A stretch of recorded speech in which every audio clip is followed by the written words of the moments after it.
Can everybody see my slides? Can you hear me? Yes, we hear you well, and the slides are good. Thank you, Prof. Hi, everyone. I'm Kanyezi. I'm going to be talking about the management of uncomplicated UTIs and uncomplicated recurrent UTIs, sorry, with a specific reference to an article that was in the British Journal of Urology in June this year. So I'm just going to start off with a few definitions. And I just thought maybe we would just do a quick review on the pathophysiology of UTIs, and then go into the actual recurrent UTIs and our current recommendations, and then end off by scrutinizing the article from the British Journal of Urology, and then conclude from there. So basically, urinary tract infections, it's basically an inflammatory response of the urothelium to bacterial invasion associated with bacteria and pyuria. And we all know bacteria is bacteria in the urine, and can be clinically significant depending on, and also depends on the number of bacteria in the specimen. Pyuria is white cells in the urine, can be infectious or non-infectious. Basically, an infection will result, will be a result of the interaction between the pathogen and the host. And a successful infection depends on the virulence of the bacteria, the inoculation size, and obviously the host defense mechanism. Urinary tract infections can be defined by site, commonly cystitis and pyelonephritis. And we all know cystitis, clinical syndrome of dysuria, frequency and urgency, and pyelonephritis can present acutely or chronically. UTIs are also defined according to anatomical or functional status of the urinary tract, and of course the host. And that's when uncomplicated and complicated comes into play. Uncomplicated UTIs are infections in healthy individuals with normal functional and structural urinary tract infections. And usually a short course of antibiotics is enough to treat these infections. Complicated UTIs, infections in people with factors that increase the chances of acquiring UTI bacterial infections and decrease the efficacy of treatment. So urinary tract structural or functional abnormalities, hosts with immune compromised bacteria with increased virulence or resistant bacteria, and male patients also classified as complicated UTIs. Urinary tract infections, we can also define them according to relationships to other UTIs. So first, isolated UTI, a patient who's never had a UTI before, or only has one remote UTI and the UTI resolves and the patient is fine. Unresolving infections, infections that are not responding to any antimicrobial treatments, and we find that the same organism persistently growing in the urine, MCNS. Recurrent infections occur after documented successful treatment of the UTI. They can be reinfections with a new event, new bacteria that infects the urinary tract. They can be bacteria persistent. So these UTIs are caused by the same bacteria, and usually there's a foci in the urinary tract that harbors the bacteria, such as a stone. Route of infection of UTIs, most commonly ascending from a bowel reservoir through the urethra up to the bladder. Pathogens adhere to the vaginal mucosa and perineum, and then up to the urethra. 50% of these infections can extend into the upper tract, and when they go up the ureter, the ascent can be increased by any process that interferes with normal peristalsis. So if the patient has got urethral reflux, the patient has got intrarenal reflux, that can cause increased infections. Hematologic is uncommon in normal patients, but usually a Staph aureus infection. Sorry, can I ask the person who's got their mic, just switch off their mic?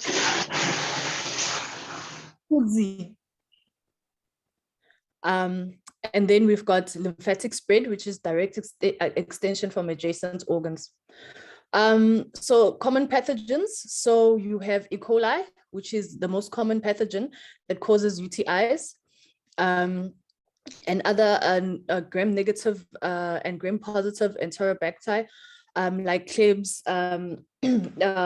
common in causing UTIs. So we also have fastidious organisms. These are organisms that grow in special cultures, like TB, chlamydia, not very common causes of UTIs. E. coli, like I said, one of the most common causes of UTIs. It accounts for 80% of acquired community-acquired UTIs. So E. coli, we have uropathogenic E. coli, which infects the tracts. E.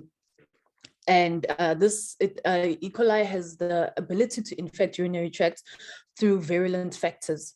So you have factors such as bacterial adhesant molecules.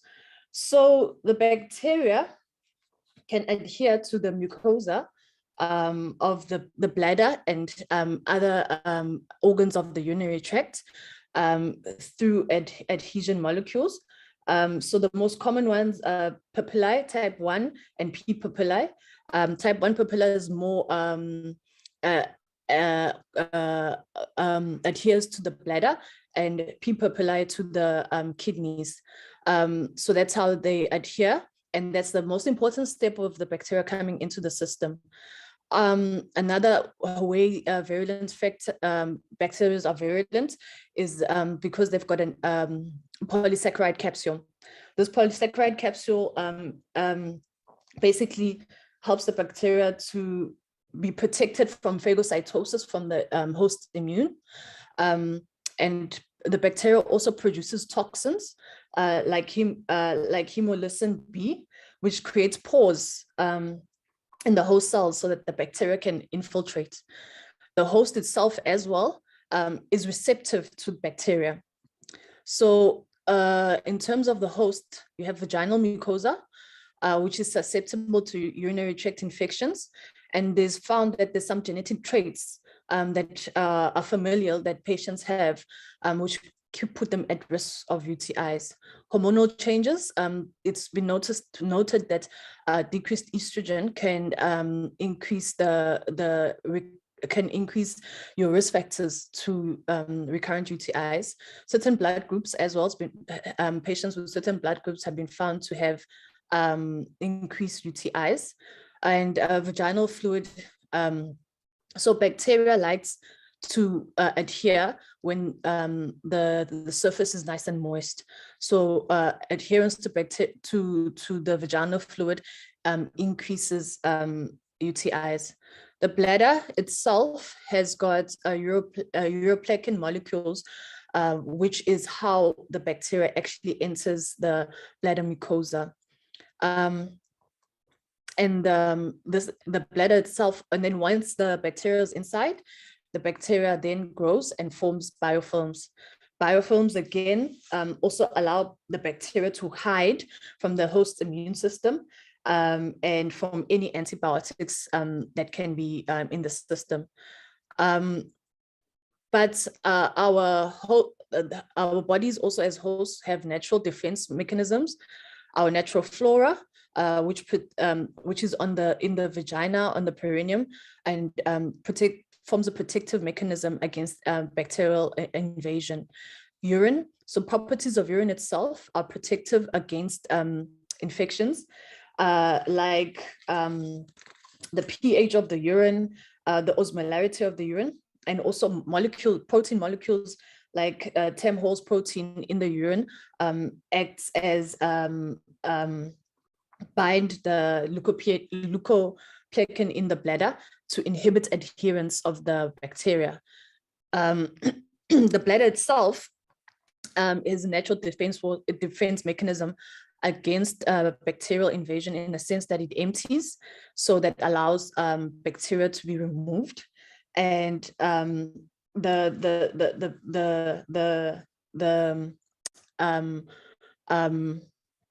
properties of the bladder in terms of immune system. This is where your innate immune system first gets activated. So now to recurrent UTIs. So in terms of recurrent UTIs, so recurrent UTIs can be complicated or uncomplicated, but today we're going to focus on uncomplicated.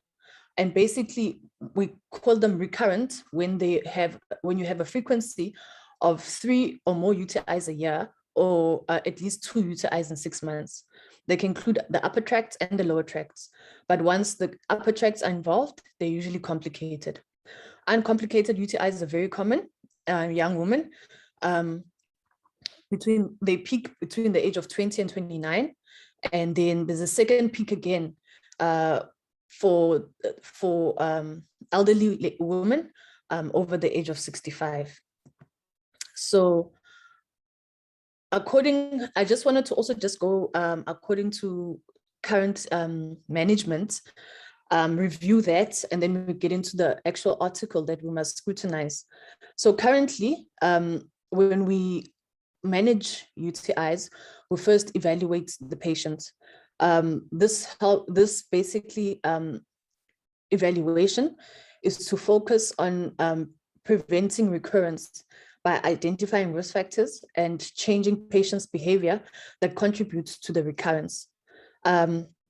So you want to eliminate any overt anatomical or functional abnormalities that you may find in your assessment. So firstly, like with any patient, you can take a medical and a surgical history.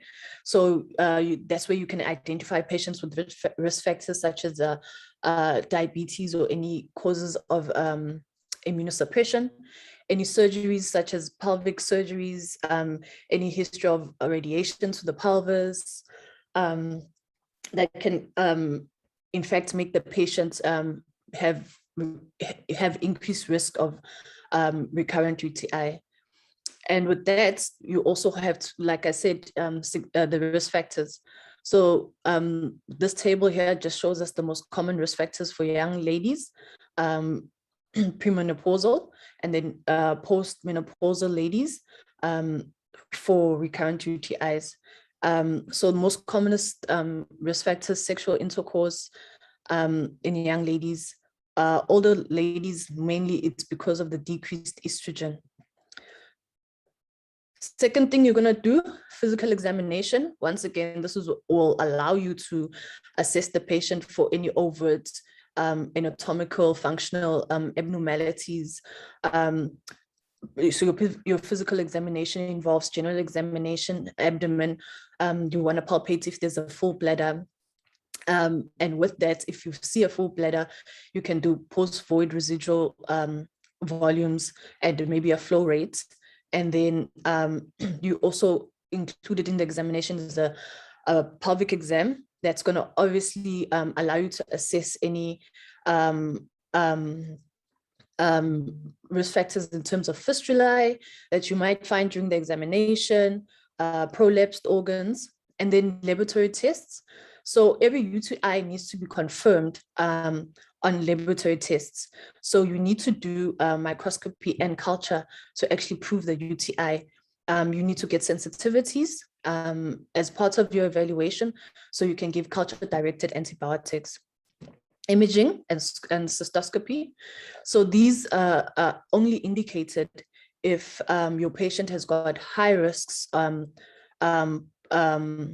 UTIs, and you're suspecting the patient might have anatomical or functional abnormalities that need to be worked up. So management of UTIs, we first have to start off by treating the acute infection that the patient presents with at the time. This is just the table from the European guidelines with recommended antibiotics in terms of treatment of UTIs.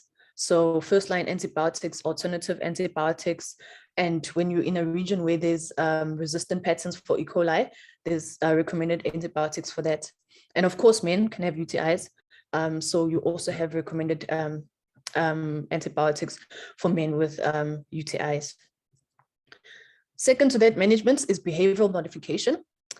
So in terms of this algorithm, they say that behavioral and personal hygiene measures have been suggested to increase UTIs.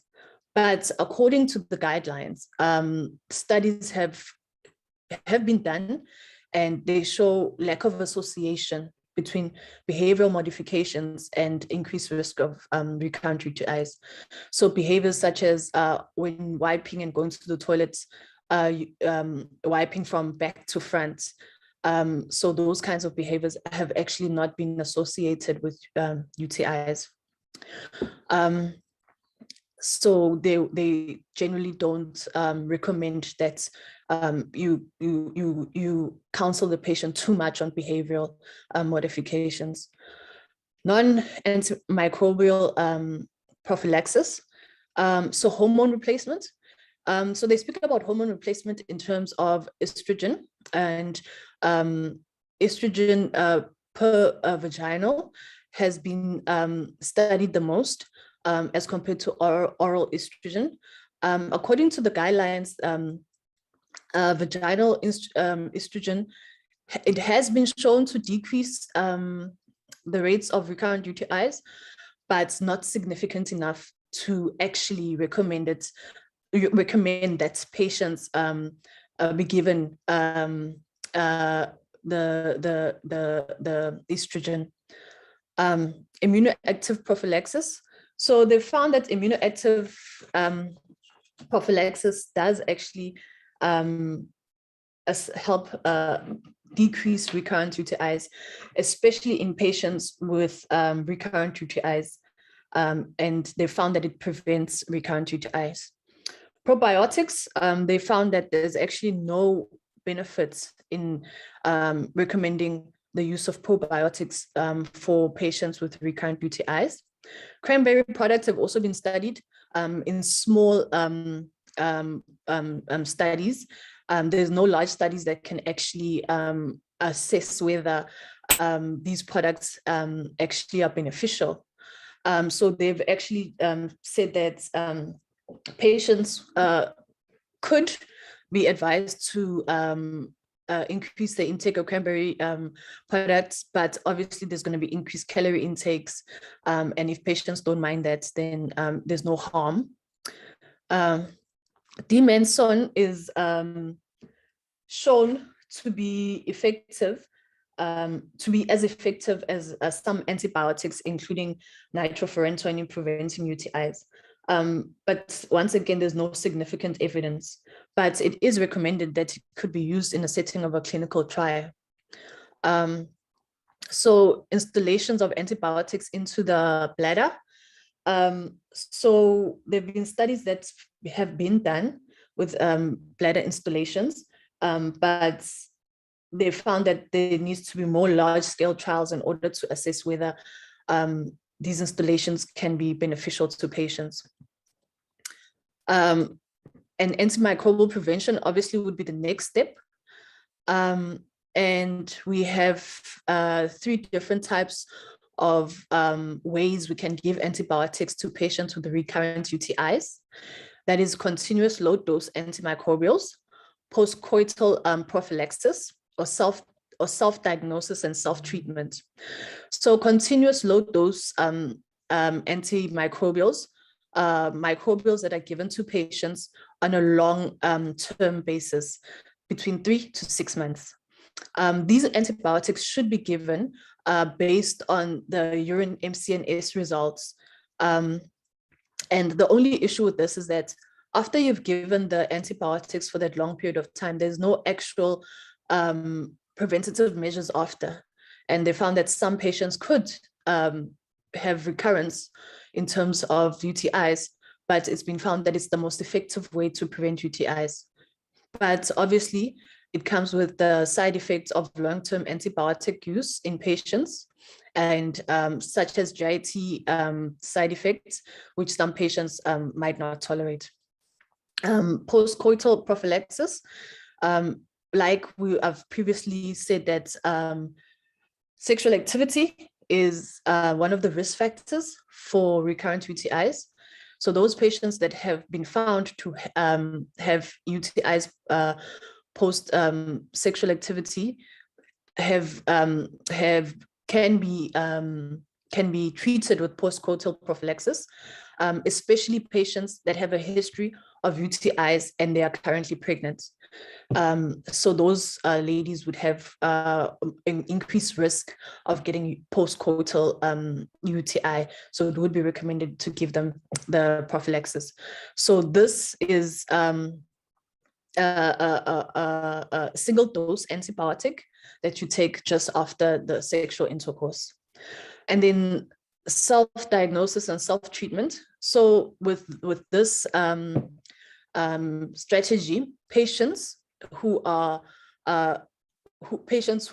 compliant and patients who understand, you can counsel the patient. So the patient monitors themselves. Once the patient can feel signs and symptoms of a UTI, you can even ask the patient to buy urine dipsticks at home. They test their urine and assess themselves to see if they've got UTI, and the patient can then start themselves on a short course of antibiotics. But according to the guidelines, this should only be done if the patient is far away from a health professional. For instance, like if the patient is traveling, then it would be a recommended way to treat these patients. So as per the guidelines, after assessing or the information, the recommendations basically say that when evaluating a patient, a urine culture is essential. The use of routine imaging and scopes is not recommended, only in patients who have risk factors. Like I said, behavioral modifications like voiding after intercourse, increased water intake is not really recommended in terms of counseling to the patient. The use of estrogen replacement to postmenopausal women, like I said, there's been some benefit and there have been some small trials, but the recommendations are also, it's not really recommended. Excuse me. Immunoactive prophylaxis to reduce UTIs in all ages is recommended, and patients can be counseled about this, and patients can be given immunoactive prophylaxis. The use of antibiotics, whether post-coital or continuous, is strongly recommended. It's only if antimicrobial, non-antimicrobial interventions have failed. Patients on good patients with good compliance can be counseled about self-administration of antibiotics. With that said, these are the current recommendations as per the EAU, and this is what we would currently recommend in terms of management. But as part of the talk today, we wanted to review a specific article in the British Journal of Urology that specifically looked at the management of uncomplicated recurrent UTIs. So this article, like I said, was from the British Journal of Urology, which was published in June this year. And basically, it was a narrative review that investigated publications that deal with recurrent UTIs. The objective basically was simple, just to discuss optimal management of recurrent UTIs in women. To start again from the evaluation. And as I talk, I'm just going to compare as to what we're doing now. So in terms of imaging and scopes, just like our current European guidelines, imaging and scoping is only for patients that have suspected complicated UTIs, and a urine culture is needed in order to diagnose a UTI. The evaluation should be directed towards behavioral aspects. That was the one thing that they also highlighted in the article. And in terms of the evaluation as well, they also said that it's important to assess fluid intake as part of your evaluation, because they have found that the literature for fluid intake is significant. And they found that patients who have a fluid intake of less than 1.5 liters a day, if they increased fluid intake, they had significant decrease in UTIs. Avoiding diary, just to ensure that the patient is voiding well and there's no residual. And once again, if there is any residuals, you can always add a flow rate. They also spoke about RNA sequencing. So this is a new novel technique.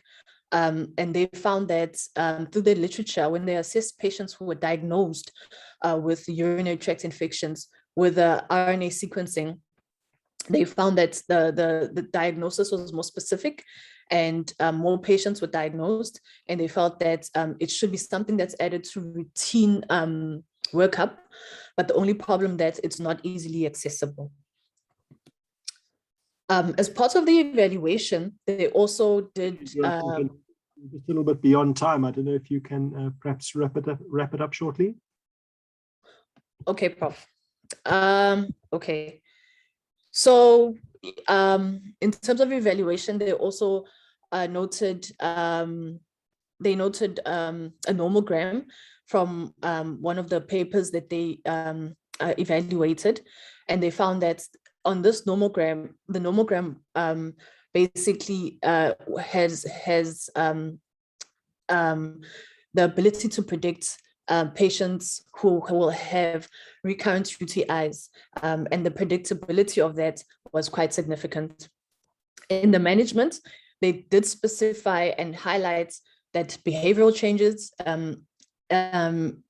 anti-adhesive treatments, anti-septic treatments, and topical estrogens and immunomodulations were very to them significant in the management of the patients.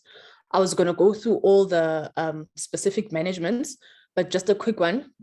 In terms of treating acute episodes of UTIs, they just added that fluid intake was important from the reviews that they had done, and the addition of non-steroidal anti-inflammatories also decreased the frequency of UTIs. They spoke about phytotherapy and shorter treatment durations. Those two basically thought that it would help to eliminate antibiotic resistance. And non-antibiotic strategy, behavioral changes, like I said, they highlighted the fact that increased water intake from the reviews that they had significantly influenced the frequency of recurrent UTIs. Sexual activity, hypothermia. They found that ladies who were cold had a high frequency of UTIs. Anti-adhesive treatment, basically treatment that reduces bacterial adhesion to mucosas. They found that the D-menzone and the gag layer substituents had a significant decrease in patients who were given those treatments had a decreased frequency of UTIs. Antiseptic treatments. Overall, the antiseptic treatment didn't really influence the frequency of UTIs as much as antibiotic treatment. And then they also spoke about estrogen. And as I alluded from our guidelines, the guidelines don't really specifically say that we should recommend vaginal estrogen to patients. But according to this article, estrogen vaginally significantly improved the frequency rates of recurrent UTI. Immunomodulators. So they also found that immunomodulators, just like our recommendations, also significantly improves the frequency of UTIs. antibiotic prophylaxis, just like our guidelines.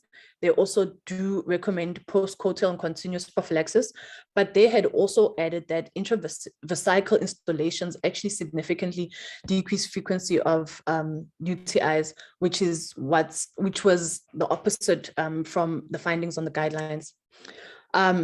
The one thing that they also just highlighted was experimental strategies, which our guidelines obviously have not explored yet. So the use of probiotics, they felt that was a dramatic improvement in frequency of UTIs. And then the novel treatment of fecal microbiota transfer, where basically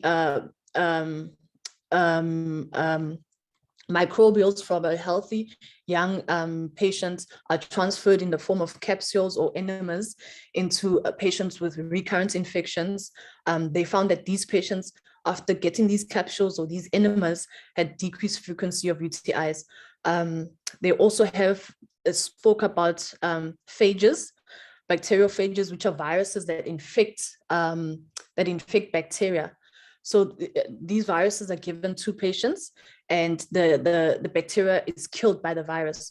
So when they assessed this, they found that bacteriophages, comparing to antibiotic treatments, they actually had equal results. With that said, they even commented that this could be the next step to replacing antibiotics, the phages themselves. This was a table that I just put together to compare the different notions that our guidelines and this article had put together. Most significantly, the behavioral modifications that they felt were significant, quite significant, the addition of NSAIDs and the experimental strategies. So in conclusion, though we don't quite still understand why we have recurrent UTIs, we just need more research towards that. But the article did say that these novel treatments could be the future solution in managing patients with recurrent UTIs. But unfortunately, more research still needs to be done. So there was no actual proper guidelines or conclusion in terms of a way forward for treating these patients. But we just know that those novel treatments look like they can be beneficial in the long run after some research. So for now, I would say that we stick to the recommendations that we have as per the guidelines, and wait for some new studies that better give us results for the new novel treatments that were described in the article. Thank you.